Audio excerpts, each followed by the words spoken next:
আমার নাম সৌমেন কুমার বেরা, পেশেন্টের নাম গিরিধারী রাউত। আমরা এসেছি হাওড়া বাগনান থেকে।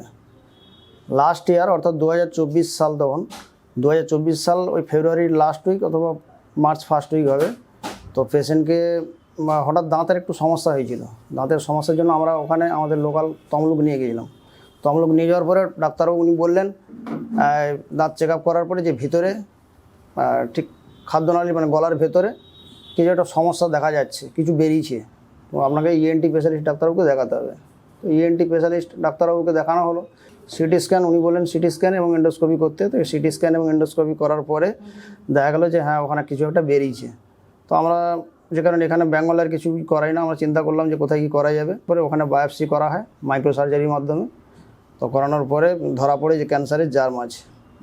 ওটা ঠিক আপনার ওই শ্বাসনালী রিপোর্টগুলো আছে, শ্বাসনালী এবং যে ভোকাল কর্ড আছে ওরই ঠিক মাঝামাঝি পজিশানে, ঠিক ছোট্ট এখন বর্তমান 3 mm আছে ওটা।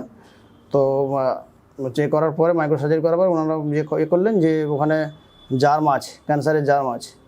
আর ওখান থেকে আমরা চলে আসি, ওখানেই বলছিল কেমো রেডিয়েশনের কথা। ওখান থেকে আমরা চলে আসি যে কলকাতা নিউ টাউনের আমরা কেমো 6টা, রেডিয়েশন 35টা দেওয়া হয়। দেওয়ার পরে ওখান থেকে বাড়ি নিয়ে যাই। ঠিক আবার 1 মাস 1.5 মাস পরে আবার চেক আপে যখন আসেন ডাক্তারবাবু আবার দেখলেন ঠিক একই পজিশানে আবার কিছু একটা বেরিয়েছে। তো শেষকালে উনি বললেন যে এতগুলো দেওয়া হয়েছে, এরপরে তো আর কিছু উপায় নেই, বর্তমানে ওটাকে সার্জারি করতে হবে। সার্জারি না করে বিকল্প কিছু তখন সন্ধানের চেষ্টা করি, কারণ ওটা তো খুব গুরুত্বপূর্ণ জিনিস। তো বিকল্প সন্ধান আমরা তারপরে আর বর্তমানে এখানে আসি। পেশেন্টের যে সমস্যা, আওয়াজটা পরপর কমে যাচ্ছে এবং মাঝে মধ্যে কাশির চাপ হয়। আয়ুর্বেদে চুজ করলাম কারণ এখন বর্তমান যে কন্ডিশান ওনারা বলছেন যে এখন সার্জারি করতে হবে।